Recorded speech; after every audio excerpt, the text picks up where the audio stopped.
You want to know what an all-in move looks like? How about adding another excellent offensive lineman to what should be one of the best offenses in the country? So let's talk about Missouri potentially adding Marques Bryant and more right now on Locked On Mizzou.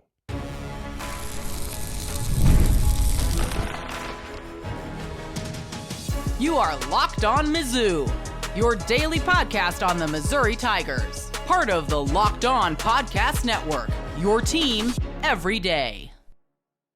Hail you true sons and daughters, I'm John Miller, your Mizzou mafioso and the central scrutinizer of Missouri Tigers football and basketball. And coming up on the program, I got to talk about how Dennis Gates has really dramatically improved an obvious weakness from last year's Missouri basketball team. Also want to talk about Jack Lange from Eureka, Missouri, making his commitment announced later today.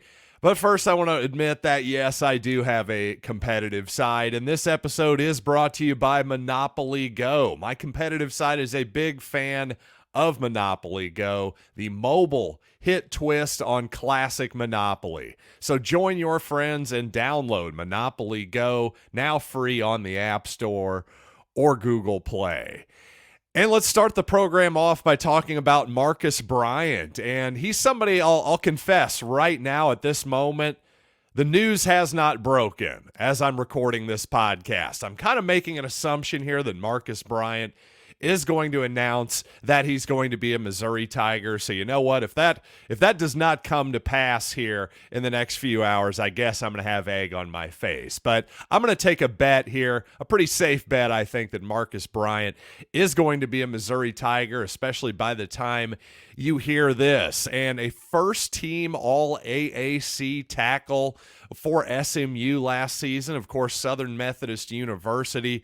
Of course, the American Conference, a solid brand of football. It's not the SEC, it's not the Big Ten, but it's pretty doggone good, too. If you're going to make first-team all-conference there, well, you're doing pretty doggone good. And this is exactly the type of move that you make when you have really everything to gain this season as a program and a heck of a lot to lose if things go wrong in 2024. This is a program right now that is pushing all of its chips into the middle of the table. Nothing could be more obvious than the north end zone renderings we've seen recently. I think those took a lot of people, including myself, by surprise with just how ambitious they are in terms of money and scope and everything else. So what I love about this move, honestly, is that Missouri didn't necessarily need it. But do I want it? Do I want a first-team All-AAC lineman to come to Missouri? Well, abso-freaking-lutely. As I've said a million times before, you can never have enough linemen on the offensive or defensive side of the ball, especially in, again, what is an absolutely crucial season to the Missouri Tigers, especially adding a lot of experience to the offensive line. Yes, please. This really is the only position, quite honestly, that I would have anticipated Missouri adding in the portal on the offensive side of the ball. So I think at this point, the Tigers likely done in the portal offensively. Maybe another lineman. Other than that, it's just hard to see with the current depth chart where there's really any playing time available. Now, even there, by the way, there is no NIL salary cap. This is something people discuss a lot. Oh, there should be a salary cap, yada, yada, yada. I don't really know what exactly that's going to solve, but that's a discussion for another day. The bottom line is there is no salary cap, but at the same time, there is still every individual private donor's economic reality, corporate donor, whatever it might be, and there are going to be seasons where it makes a heck of a lot more sense to spend than others. And right now, everything is aligning for Missouri. This is a season where it makes all the sense in the world for Missouri to spend as much money as they possibly can, to max out on their resource allocation. Because again, this is an all-in type of season, especially on top of last year's season's success and momentum. could set up, if Missouri capitalizes on that and frankly just makes the playoff alone, that could set up the Missouri football program and by proxy, by association, the athletic program, the entire athletic department for years to come. Now, speaking of the portal, since I think Missouri's probably done offensively, defensively, I think obviously defensive line is a spot you're going to be looking for, interior in particular.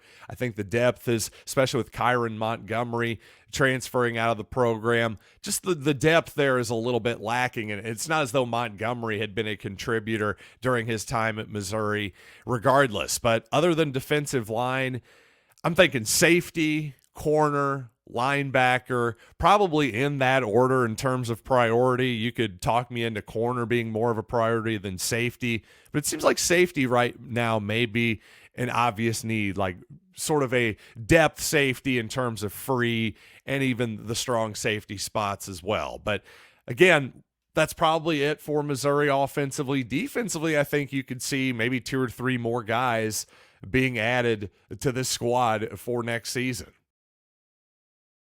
And speaking of the offensive line, on the high school ranks, a big-time target for Missouri, an in-state guy. No in-state commitments so far for the Tigers, but that very well could end tonight as Jack Lange from Eureka, Missouri, is set to announce at about 7 p.m. tonight.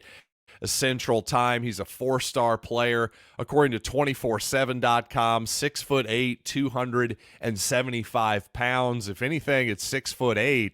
He can probably easily put on another 25, 30 pounds plus without really losing much, without that really affecting his body, you would think. That's something I always look for in terms of my offensive line prospects, but also you like to look for some offer lists as well, and the other 3 offers listed as warm right now, other visits set up for Lange right now, including Missouri. Well, you've got Wisconsin, the defending national champions, Michigan, and the Nebraska Cornhuskers, some traditionally real strong offensive line schools there, especially the Michigan Wolverines recently. So obviously some really good company there. If Missouri were able to secure that young man's services, boy, what a boon that would be for the future, and would go a long way to fulfilling my prediction that this is going to be the highest ranked high school class for Missouri in the internet rankings history. And on the basketball court, Kaleb Brown, for the second straight season, has entered his name into the transfer portal, though this time I'm guessing that is probably a permanent move. Of course, Kaleb came back to Missouri last time after possibly finding the market for his services maybe weren't quite what he had hoped. I'm guessing just based on the fact alone that Kaleb came back this season without a scholarship. So frankly, if Kaleb had wanted to come back this season, that would have been fine by me because, well, he wouldn't have cost Missouri anything, but at the same time, understandable that he would want to move on and try to find some actual playing time somewhere. Honestly, the thing with Kaleb Brown was he wasn't without talent. In fact, for his size, he was number one, a really good ball handler. That's something that stood out to him in high school, and you would see at times at Missouri, Kaleb would have success off the dribble, getting to his spots, using that big body to shield the basketball and get into the paint. The problem was just time and time again, Kaleb just didn't have any answers after that. If he was forced to put the ball in the air, if he was forced to shoot the basketball, well, there just wasn't any success happening there. Once he got to his spot, if there wasn't a passing lane available, there was no offensive threat there, and that just isn't going to work in SEC basketball in the year 2024. It just simply isn't going to. But Kaleb Brown always seemed like a good kid, just like his brother Kobe, came from a good family, all that good stuff. So, hey, I wish him nothing but the best in the future, his life, all that good stuff. But regardless, you know what? There is some more movement probably going to be happening for Missouri basketball coming up here in the next couple weeks or so, I would imagine. But what Missouri has done so far in the portal has been very productive, in my humble opinion. And in particular, there's one area that was a glaring weakness for Mizzou basketball last year that I think Dennis Gates did an excellent job of addressing in the portal this offseason. So let's talk about all that here in just a little bit. But first, I want to tell you about FanDuel because it's playoff time in the NBA and NHL. Baseball's in full swing, and FanDuel is your place to bet on every game. Right now, new customers get $150 in bonus bets guaranteed. That's $150, win or lose. Bet on everything from slap shots to home runs to dunks, all on an app that's safe, secure, and easy to use. So what are you waiting for? Visit FanDuel.com/lockedon and make your first bet an automatic victory. It's FanDuel, America's #1 sportsbook. And on NFL Draft Eve, I should let you know the Locked On NFL Mock Draft is available now, the ultimate 6-part series on Locked On NFL Draft, the YouTube channel. Find it available now. Again, it's the Locked On NFL Mock Draft, available now on Locked On NFL Draft on YouTube or wherever you get your podcasts. And here's the thing about Dennis Gates. I don't think he's a huge fan of having to spend a lot of energy on complaining and working the officials, because I didn't see a ton of that in year one with Dennis Gates. But obviously, in an 0-19 campaign, you're going to try to scrap and claw and get everything you can. But in particular, I just don't think Dennis wants to spend as much time begging for fouls next season for a team that didn't necessarily deserve it. So instead, it sure seems like Gates decided to do something about it, because when you look at it, they've made an obvious effort. They, being Gates and his staff, have made an obvious effort to add free throw attempts to this roster. You look at Tony Perkins, the point guard transfer from Iowa. Well, he was a top 12 free throw rate guy in the Big Ten last year, and that's at point guard, by the way. So that includes Zach Edey and all the big men that are drawing tons of fouls in that league. So Perkins, a guy I've talked about how his length and more explosive athleticism should really help Missouri at the point of attack defensively. Well, just right there, I think just helping getting to the basket and getting more free throws, getting easier baskets that should make those signature Missouri offensive droughts that showed up constantly, seemingly in every game last season and every loss. Well, those will be mitigated quite a bit by just having guys who can get to the line, especially, my goodness, the way the game was actually officiated last season. It was really dramatically different than anything I've seen in college basketball in my lifetime. Basically, the off-ball defender, the help defender who could come in and take a charge at will in the past, completely removed from the game. Whereas if you're a dribble penetrator last season, Tamar Bates figured this out and did pretty well with it, and so did Sean East. But Missouri didn't take advantage enough of the rules that basically allowed dribble penetrators to get a free throw just by initiating contact. Whether there was anything the defender could do about it, whether he was in legal guarding position, didn't seem to matter most of the time. No, the absolute benefit of the doubt was going to the dribble penetration. So what has Missouri done here? Well, again, they've added a really good free throw shooter and free throw drawer in Tony Perkins. Same thing with Marques Warrick, by the way, too, who had a similar free throw rate to Sean East last season. Not only is he the Norse's all-time leading scorer down there at Northern Kentucky, but again, Very similar free throw rate to Sean East, who got to the line frequently for Missouri last year. And then finally, of course, Mark Mitchell, who had the highest free throw rate in the ACC last year, in ACC play more specifically.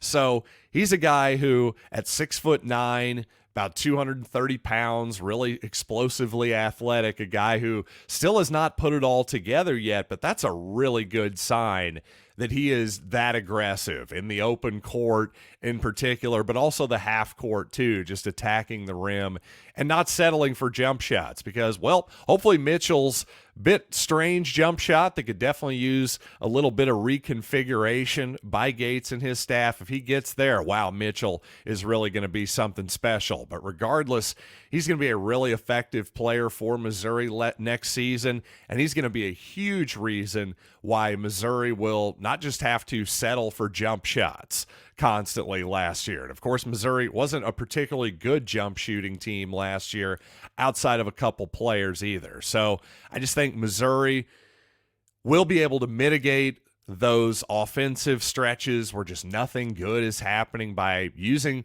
better athleticism, getting to the line. And I think the statistics that I've just showed you have backed me up. I think Dennis Gates has made a real concerted effort to shore up that weakness.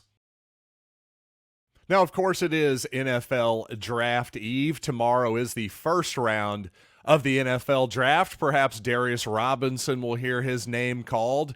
Maybe Ennis Rakestraw, too, although who the heck knows? Regardless, it's going to be a good weekend, I think, for the Missouri Tigers. No doubt about that. And I did mention on yesterday's program, I thought Chris Abrams-Draine and Harrison Mevis are a couple guys that I would target in the draft in Abrams-Draine's case. And then as an undrafted free agent, if I needed a place kicker, Harrison Mevis would be one of the absolute first people I would give a call to after the draft is over. I just don't want to use my draft capital on a kicker, but hey, undrafted free agent Harrison Mevis, come on down. But some of you probably questioned why I didn't bring up Cody Schrader. And don't get me wrong, you're talking 6th, 7th round for Cody Schrader. I'm definitely interested. But the reason I didn't bring up Schrader is because I think that's about the right spot for him. I don't think that's a tremendous value whatsoever. And while I definitely still like Schrader as a runner, period, especially in the right scheme, in a zone-heavy scheme, like actually the Kansas City Chiefs have kind of changed their schemes a little bit when Isaiah Pacheco is in the game, but I think Andy Reid would rather run a little bit more outside zone stuff like the Missouri Tigers do. So could Schrader fit for the Chiefs, for example? Yeah, I think so. Certainly for the the Los Angeles Rams as well. And Sean McVay runs a similar style, I think, to what Eli Drinkwitz likes to go with in his run game during his time at Missouri at the very least. Now, when it comes to the passing game, that's, I think, where I'm a little bit concerned with Cody Schrader. Now, the thing is, when it comes to the screen game, for example, I think in terms of figuring out the timing and the instincts of how to work his way through the screen game, and by the way, the best part of Schrader's running game to me is his ability to run in space and get what's there. Well, that sort of skill set is going to translate well to the screen game too. But what concerns me is that while Schrader didn't test well, the 4.6 and the 40, for example, that doesn't really bother me. What does bother me, though, is I did notice that Cody Schrader has very, very short arms. And again, in the running game, who really cares how long your arms are? But in the passing game, it does matter. When that ball's a little bit high, guess what? When you got shoulder pads on, especially running back type shoulder pads, makes it a little bit harder to catch the football. And it actually worries me even more, though, not in terms of him catching the football, but it actually worries me more in terms of pass protection. Because if I'm going to sit here and say that one of Cody Schrader's strengths is that he can be on the field at all times, and that's what he was at Missouri for sure, no doubt about it that his conditioning allowed him to do that. But at the NFL level, Having short arms like that, and I'm talking like percentile wise, like in the bottom 1% of guys who played running back and been measured at the combine ever. So for relative to NFL running backs, Cody Schrader has very short arms. And that worries me, just in terms of pass protection. It really does, especially at his relatively small size as well. Can he actually hold up in pass protection against NFL linebackers and ends and edge rushers and strong safeties and all that kind of stuff? That does worry me just a tiny bit. So to me, that's why Schrader, while I still like him where he's valued, I just don't think he's a particularly great value in round 6 and 7. I think he's valued there for a pretty good reason. And coming up on the program, I finally have an O.J. Simpson take. You won't want to miss it, I promise you that. Plus, hey, I've got my very first pack of Missouri football NIL trading cards. Let's see what we got here. Let's open them up and see what comes in this pack, see the quality, all that good stuff. I'll do that on the other side of this break, but first let's talk about Monopoly Go, because yes, I do have a competitive side, and my competitive side is a huge fan of Monopoly Go. Of course, it's been downloaded more than 150 million times. It's a great twist on Monopoly where you play on not one, but hundreds of Monopoly boards in wild locations, building up incredible cities that bring you big money. But the best part is messing with my friends. I can charge them rent on my iconic properties, just like classic Monopoly. But now I can also heist their vaults of riches for myself. And the leaderboards show me who is indeed the biggest Monopoly tycoon of them all. And it's not just my competitive side that loves it. You can team up with your friends and people all across the globe in timed tournaments to earn huge rewards. So get in the game and join your friends. Download Monopoly Go, now free on the App Store or Google Play. And if you happen to be looking for last-minute tickets to the Royals and the Blue Jays game tonight, for example, well, Gametime is now an authorized ticket marketplace of Major League Baseball, which makes getting tickets even faster and easier. Prices on the Gametime app actually go down the closer it gets to the first pitch typically, and with killer last-minute deals, all-in prices, views from your seat, and their lowest price guarantee, Gametime takes all the guesswork out of buying MLB tickets. And guess what? If you go with me, I can basically get you in for free tonight. You and a date, $10, the cheapest tickets I'm seeing right now here. So those are standing room only. If you want to upgrade a little bit, go $11 and you can actually get a seat. I'm telling you, this is the best place and the easiest place to get last-minute tickets, especially to Major League Baseball. So take all the guesswork out of buying tickets with Gametime. Download the Gametime app, create an account, and use code LOCKEDONCollege for $20 off your first purchase. Terms apply. Again, create an account and redeem code LOCKEDONCOLLEGE for $20 off. Download the Gametime app today. Last minute tickets, lowest price, guaranteed. So, of course, millions of people had their O.J. Simpson takes after the controversial former running back, Heisman Trophy winner, all that stuff. Well, he died recently, and people had their thoughts, no doubt about that. It was tough to, with that many people commenting on something, tough to think of something original about OJ. But OJ did he triggered a tangential thought in my head, and it was that, I do miss the gigantic running backs, the big running backs of yesterday. People like Joe Moore, who played for Missouri back in the day, part of the classic 1969 Missouri squad. Now, Joe Moore only listed here on Google, here on Wikipedia, being 6 foot, 205 pounds, which for this day and age is certainly a big running back. But man, when I've watched the Orange Bowl back in the day, he sure seemed even bigger than that to me. But O.J. Simpson, along with, many guys back in the day, Jim Brown, among others, just the bigger running back, especially the taller 6 foot plus running back. Well, other than Derrick Henry, these days that player is basically gone the way of the dodo at this point. But you know what? With all that being said, I think it's time to start opening some cards, shall we? Here we go. The pack. Let's rip her on open. Let's see what happens. This is going to be truly thrilling pod for all of you, I do believe. We've got it out without incident. We're now into the foil portion of the program, so let's rip this open without trying to destroy the contents inside. Says here I've got 14 cards, so let's see who we pulled here. Hopefully it's not all walk-ons. No offense to the walk-ons. But here we go.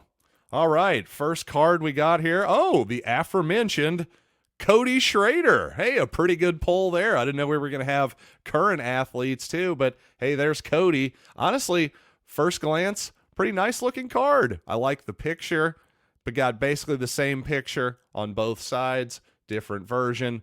Got some very limited stats here. We got Cody's size and weight here. 5'9", 214 pounds. Cody Schrader, heavier than Joe Moore. Can I really believe that? Well, I don't know. Okay, second card here. Quarterback, Dylan Leibel. There we go. Second, Harrison Mevis. Hey, there's another guy we've talked on the podcast here. The great magnet does all. Ja'Kai Lange, true freshman. Defensive lineman, correct? Yes, from Troy, Missouri. There we go. Bangaroo. Joe Moore. You want to talk about the great magnet, folks? Has every single player that I've mentioned come up here in some form or another? Well, his son here, Joe Moore, here he is. Would you believe it? I pulled him after mentioning him 5 seconds later. You saw me open the package, right? I did not plan this, I swear. So that is kind of bizarre. Okay, who else we got? Marques Clark. Cornerback. He'll probably Missouri's third corner right now. Going to be probably getting a lot of action this season. Marques Clark could be an important player. Who else we got? Nasir Pogue.